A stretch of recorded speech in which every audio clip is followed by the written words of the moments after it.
Hey guys, so far we know that air pollution can have adverse effects on us, right?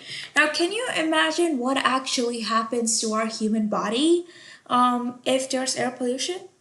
I can think of some. I can think that if there's a lot of pollution, I'll probably start coughing. There'll be discomfort in my throat, right? So some of the effects are actually short term. It will last a very few, maybe days or very few weeks, but eventually it'll go away. But in some cases, it can be extreme. It can be long term. It can last years. It can last your lifetime. For example, coughing because of discomfort in your throat because of the smoke inhalation is short term. When you go to an area where there's less air pollution, it'll go away.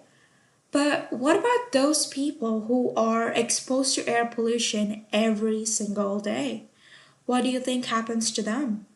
In the beginning, they might have symptoms like even asthma. So it's caused because your lungs are not able to breathe as well as they should be, right? So asthma happens. But a long term symptom that's very dangerous is lung cancer. Now, if you remember, if you've ever seen those cigarette packets on maybe advertisements, they show that smoking can kill you. Smoking can cause cancer, lung cancer. And it's true. When people are subjected to such pollutants, it can actually end up causing a lot of trouble, a lot of dangerous symptoms in human bodies. And not just humans, but animals and even plants, as we know from acid precipitation, right? Um, so, what can we do to make sure air pollution is not as significant as it is today? Well, what do you think you can do?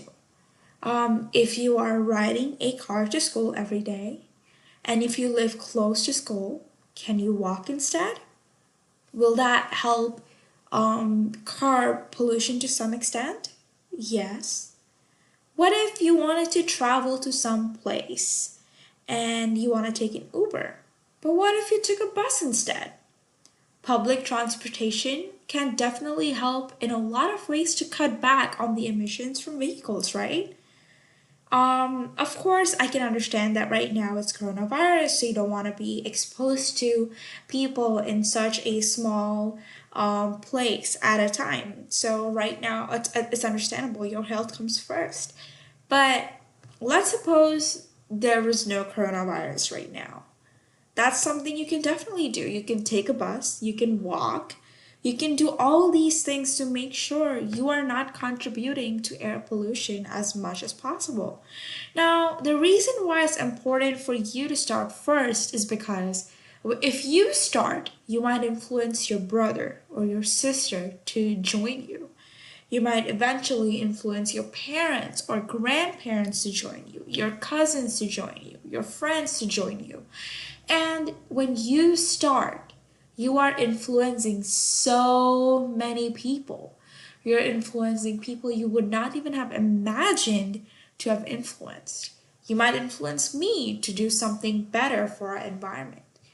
Now, you can plant more trees. Now, we have our plant project. Of course, it's nothing big, but it's not a huge hassle. It's definitely something we can do, right? We can plant seeds all over our community to make sure there's enough greenery to reduce air pollution because trees actually do end up taking up carbon dioxide and give out fresh oxygen, right? So they help a lot. So we can plant more trees. We can even ride a bicycle to make sure our environment is not suffering because of the choices that we make every day. What do you think are some of the options that we can do? Now, if you look over over these several images, you can see smoke or steam or smog coming out from various industrial plants. What you can do is maybe not have industrial plants within our city to make sure our city is not being contaminated to such an extent.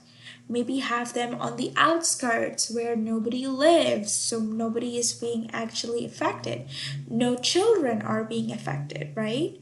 Maybe not dump industrial wastes into just rivers and oceans, maybe actually throw them away in a safe manner, right? So eventually, our aquatic animals or sea creatures are not being affected, right?